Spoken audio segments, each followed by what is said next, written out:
Irmãos e irmãs, vamos a mais um momento da nossa liturgia da palavra. Liturgia de 14 de janeiro de 2021. Quinta-feira, primeira semana do tempo comum. A cor dos paramentos litúrgicos é verde. No rito da celebração temos o ofício do dia da primeira semana. Antífona da entrada.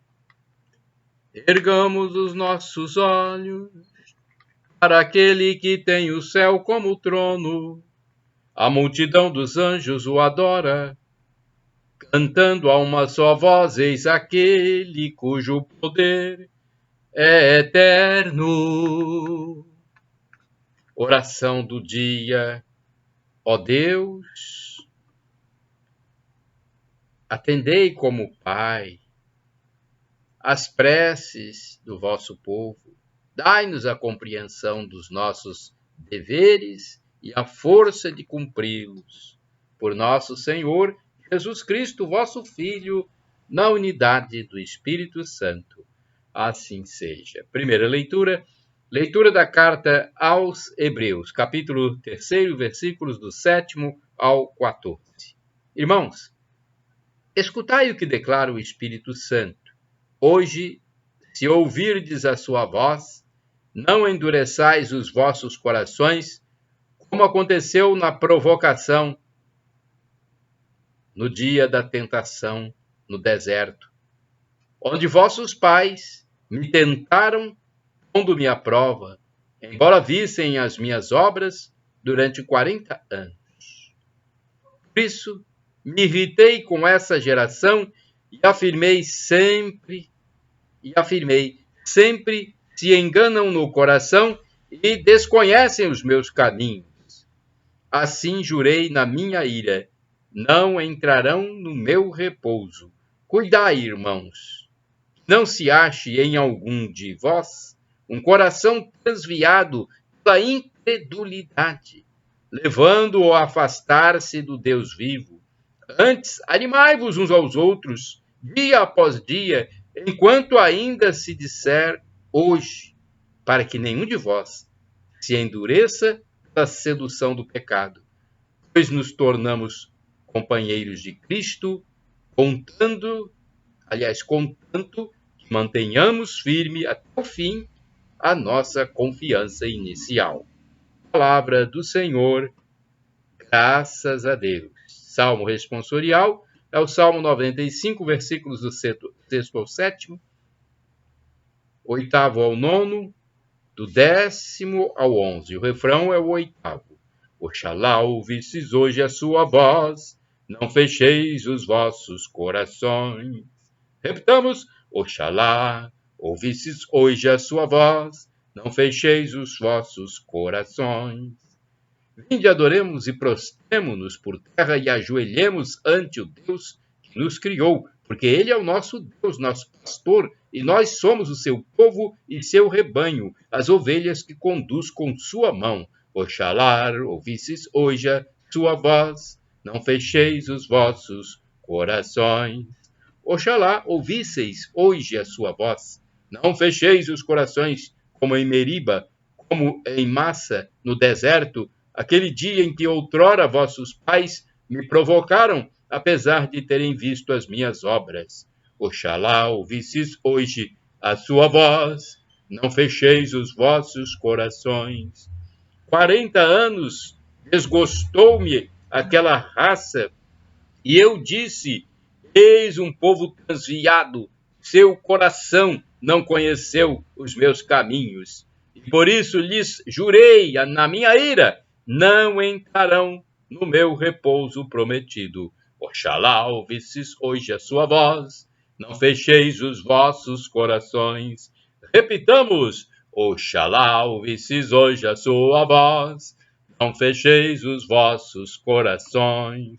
Aclamação ao Santo Evangelho. Aleluia, aleluia, aleluia, aleluia, aleluia, aleluia, aleluia, aleluia. Jesus pregava a boa nova, o reino anunciando, e curava toda espécie de doenças entre o povo. Mateus capítulo 4, versículo 23. Aleluia, aleluia, aleluia, aleluia.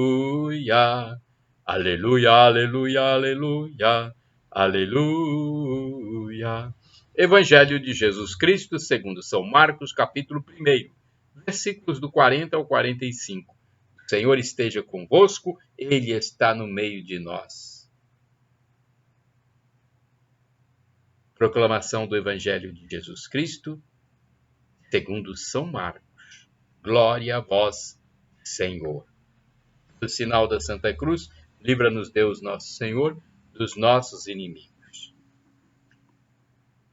Naquele tempo, um leproso chegou perto de Jesus, de joelhos pediu: se queres, pode limpar-me.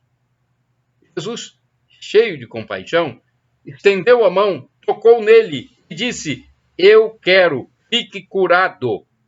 No mesmo instante, a lepra desapareceu e ele ficou curado. Então Jesus o mandou logo embora, falando com firmeza: não contes nada disso a ninguém. Vai, mostra-te ao sacerdote e oferece pela tua purificação o que Moisés ordenou como prova para eles. Ele foi e começou a contar e a divulgar muito fato. Por isso, Jesus não podia mais entrar publicamente numa cidade. Ficava fora, em lugares desertos, e de toda parte vinham procurá-lo. Palavra da salvação. Glória a vós, Senhor.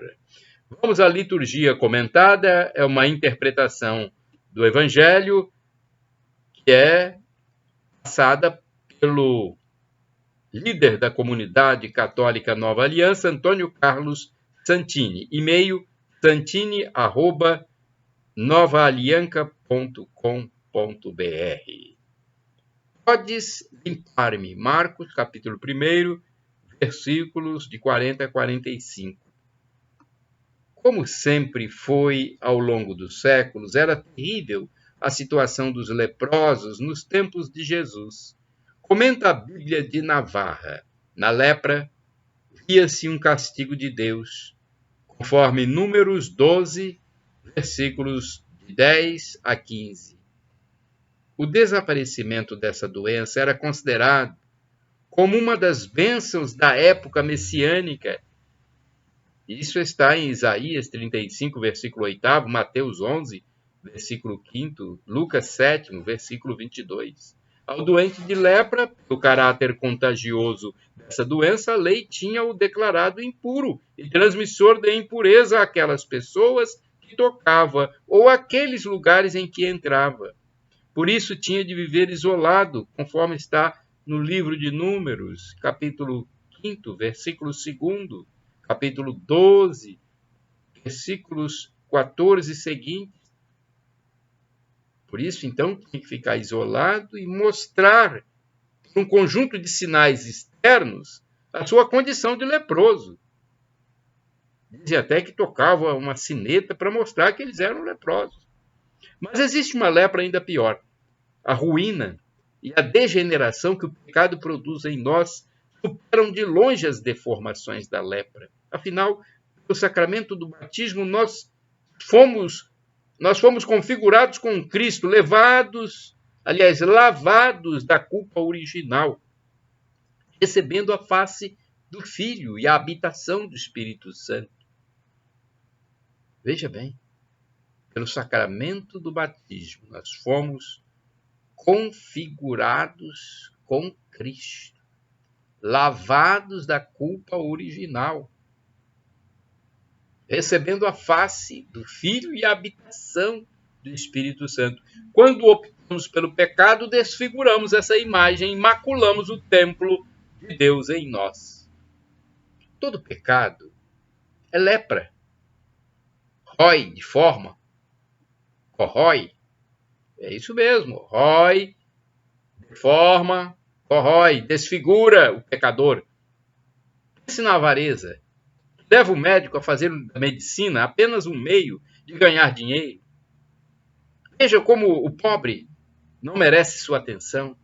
Veja como pergunta ao virtual consulente se ele tem dólares para pagar pela cirurgia de sua esposa e como se presta a fazer abortos assassinos, desde que lhe paguem por isso. Pense na luxúria que leva o homem a comprar o corpo da mulher, a olhar para toda mulher que passa com um olhar que é, em resumo, um despir. Veja como ninguém escapa de sua gula assassina, nem a criancinha indefesa. Como ele aluga filmes pornô e acumula em seu computador centenas de fotos obscenas, sem perceber que emporcalha sua alma e se rebaixa a um nível subhumano. Sem amor, o sexo o esvazia sempre mais de toda ternura e toda delicadeza. E a ambição que move o político a trocar tudo pelo poder, a aceitar qualquer negociata, qualquer ato de corrupção, desde que isso lhe permita manter-se em posição de mando. Ambição que leva o empresário a explorar a mão de obra do pobre, fazendo-o escravo ou pagando-lhe salário de fome. E todos os leprosos podem ser limpos de seu pecado. Um ladrão crucificado ao lado de Jesus iria reabrir o paraíso, Lucas, capítulo 23, versículo 43. O Saulo, odioso e violento, seria o novo Paulo a anunciar a salvação estendida aos pagãos. O Agostinho, pecador, iria ser o cantor da misericórdia e da graça de Deus. Do fundo do poço, vestido de lepra, o pecador se volta para Cristo num ato de fé. Se queres, podes limpar-me. Ele responde: eu quero ser limpo. Orai sem cessar. Purifica-me, Senhor, do meu pecado. Salmo 51, versículo 4. Eu quero dizer que estes textos e vídeos que estão nos meus endereços eletrônicos podem ser usados livremente por todo mundo que quer evangelizar. Utilizem à vontade. Da minha parte, tudo que está aqui é para ser divulgado livremente, graciosamente. Porque foi Jesus quem mandou: ide pelo mundo evangelizar, e o que de graça recebestes, deem também de graça. Tudo que eu estou falando aqui pode ser utilizado, então, livremente. Acessem o blog repórterpaulomaciel.blogspot.com, facebook.com.br Paulo Maciel da Rádio, canal no YouTube Paulo Roberto Maciel, Instagram Paulo Roberto Maciel 6 /. 14 de janeiro. Só quero dizer que esse texto que eu vou ler a seguir é um presente do padre Evaldo César de Souza, missionário redentorista, que escreve no site a12.com. Sua bênção, padre Evaldo. Agora sim, vamos ao texto. 14 de janeiro é dia de Pedro Donders. Pedro Donders nasceu em 27 de outubro de 1809, no sul da Holanda. Pedro tinha 6 anos de idade quando sua mãe morreu e, diante dessa circunstância, precisou deixar os estudos para ajudar seu pai, já muito idoso, na renda familiar. Por causa de sua saúde frágil e da pobreza, o jovem não conseguia realizar seu sonho, ser padre. Entretanto, Pedro insistia com seu pároco até que conseguiu que o recebessem no seminário diocesano, mais como empregado do que como seminarista. No ano de 1839, o seminário foi visitado pelo prefeito apostólico do Suriname, buscando ajuda para seu território de missão, que estava numa situação muito crítica. Apenas Pedro Donders se ofereceu. Em 5 de junho de 1841, foi ordenado sacerdote. Um ano mais tarde, chegou a Paramaribo, uma região selvagem, 4 vezes maior que a Holanda. Os primeiros 14 anos foram dedicados à formação dos catequistas, das crianças, às visitas pastorais entre os escravos das fazendas holandesas. Recebeu o encargo da pastoral dos enfermos, dedicando-se especialmente aos leprosos.